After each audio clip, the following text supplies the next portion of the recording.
کاشف صاحب، آپ کا بھی آپ کی بھی یہی رائے ہے جیسے اعظم ملک صاحب نے فرمایا کہ ایک طرف نہ تو ایم کیو ایم یہ افورڈ کرتی ہے کہ وہ جا کے اپوزیشن پر بینچوں پر بیٹھے، اور نہیں اپوزیشن میں اضافہ کرنے کی پوزیشن میں اس وقت حکومت ہے؟ بسم اللہ الرحمن الرحیم. دیکھیں، سب سے پہلے تو اس نمبر کا احاطہ کر لیں کہ ایم کیو ایم کے جانے سے حکومت گر رہی ہے یا نہیں گر رہی. نمبر مستحکم ہے پیپلز پارٹی اور نون لیگ کے ملا کے. ایم کیو ایم تو اضافی طور پہ ساتھ اٹیچ ہوئی ہے، نمبر ایک. نمبر دو بات یہ ہے ابھی دیکھیں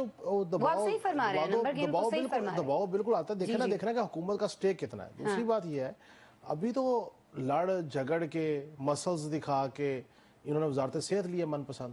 طارق فضل چودھری صاحب جو سے وہ چاہتے تھے مجھے وزیر صحت بنا دے، ایم کیو ایم نے کہا نہیں ہمیں چاہیے. پھر بالآخر پی ایم صاحب نے وزارت صحت جو سی ہے وہ ایم کیو ایم کے مصطفیٰ کمال صاحب کو دی، تو اس وقت بھی کوئی بات نہیں ہوئی. امین الحق صاحب نے جو بیان دیا ہے، میں سمجھتا ہوں یہ بیان صرف ایک چیز ہے کہ جی ٹھیک ہے جو مل رہا ہے وہ لے لیں، جو نہیں مل رہا اس کے لیے پھر تھوڑا سا ترلا مار لیں.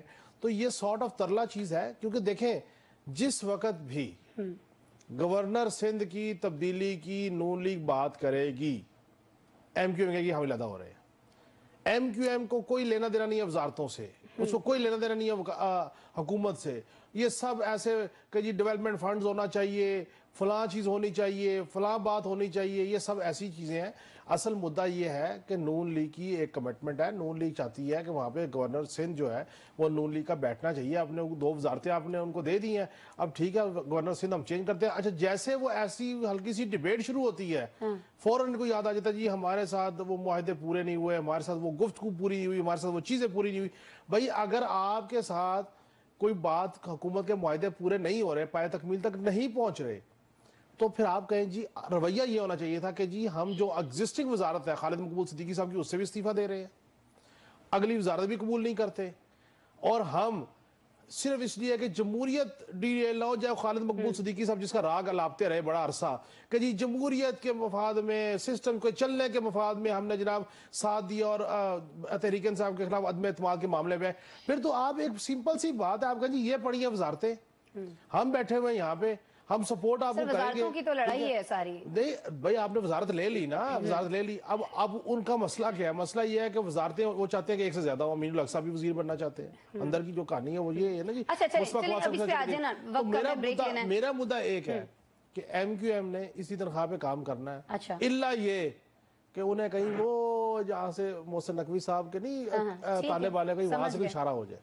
ٹھیک ہے، آپ کو لگتا ہے کہ بھی اشارہ نہیں ہوا تو وہ اس طرح کا وہ کر رہے ہیں؟ نہیں یہ اشارہ نہیں، آپ کو لگتا ہے کہ وہاں سے کوئی اور اشارہ آئے گا تو یہ پلان بھی ختم ہو جائے گا؟ یہ وہ اشارہ نہیں آئی جسے پنجابی میں چکاوی ہے. ٹھیک ہے چکاوی ہے. کاشف رفیق صاحب، میں آپ کی طرف آنا چاہوں گی. کیا اس کا مقصد ہو سکتا ہے؟ کیونکہ اگر ان کو دہشت گردی کے حوالے سے بات کرنی ہے تو دہشت گردی کے حوالے سے تو بات کرنے کے ان کو پارلیمانی سلامتی کونسل میں بلایا گیا تھا، وہاں تو یہ لوگ گئے نہیں. تو اب یہ کیا کوئی ایفرٹ ہو رہی ہے عوام کے سامنے کہ نہیں جی ہم وہاں تو کچھ وجوہات کی بنا پر نہیں گئے، جس کو بات کرنی ہے یہاں آ کر ہم سے کر لیں؟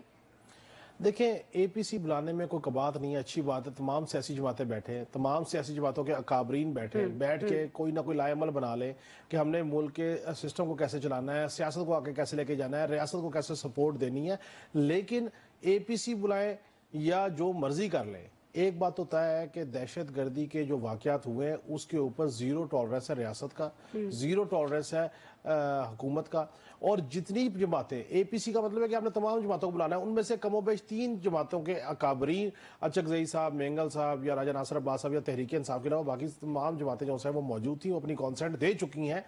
اصل معاملہ یہ ہے کہ آپ کو کانسنٹ کسی اور چیز پہ لینا چاہ رہے ہو. یہ دیکھیں یہ جو مرضی کر لیں، اگر یہ اس بات پہ کانسنٹ کو کیونکہ ان میں سے بہت سارے لوگ سے مذاکرات کے حق میں ہیں نا، آپریشن کے حق میں نہیں ہے. یہ تو ہر کسی کی اپنی ایک آرگومنٹ ہے کہ کوئی کہتا ہے کہ مذاکرات کے ذریعے کر لیں، کوئی کہتا ہے کیسے کر لیں. دیکھیں اصل معاملہ یہ ہے کہ بلوچستان میں بہت سارے بلوچ رہنماؤں نے دوبارہ قومی دھارے میں واپس آئے، ان کو شامل کیا گیا، ان کو معافی دی گئی، موقع دیا گیا. ایسا معاملہ نہیں ہے. ریاست جو ہے بالکل رuthless طریقے سے ہے، لیکن معاملہ یہ ہے کہ جو واپس آنا چاہے گا وہ سرنڈر کر دے، وہ آ جائے واپس. لیکن اگر کوئی واپس بھی نہ آئے اور اس ساری سچویشن میں جب ریاست جو ہے وہ طے کر چکی ہے کہ ہم نے جانا ہے آپریشن کی طرف اور ان کے سہولت کاروں کو بھی اس کو معاف نہیں کرنا، ڈیجیٹلائزیشن کے اوپر جو کام ہو رہا ہے اس پہ بھی معاف نہیں کرنا، تو اگر یہ سمجھتے ہیں کہ ریاست کا وہ ویو پوائنٹ ٹھیک نہیں ہے، میں یہی تو آپ کو کل بھی کہہ رہا تھا کہ آج آپ اے پی سی بلا رہے ہیں، یہی اپنا موقف 2 لوگ جاتے، ایک وفد جاتا جا کے اس ایک فورم پہ جاتا، وہاں جا کے ہمارا یہ موقف ہے، ٹھیک ہے، ہم یہ سمجھتے ہیں، لیکن آپ یہ دیکھ لیں استدلال کے ساتھ ہی بات نکل سکتی ہے نا، آرگومنٹ کرنا چاہیے تھا۔ اب اگر آرگومنٹ نہیں کیا، ایک انہیں لگا کہ ایک غلط فیصلہ ہو گیا اور پھر بانی کی ملاقات سے اس کو کلب کر لیا، اب آپ اے پی سی بلا لیں، یہ اے پی سی اس سے پہلے بھی انہوں نے بلانی تھی، ٹھیک ہو چونکہ گیا۔ کوشش یہ کر رہے ہیں کہ گرینڈ اپوزیشن کا الائنس بنے، حکومت کے خلاف اور کوئی تحریک کی صورت اختیار کرے،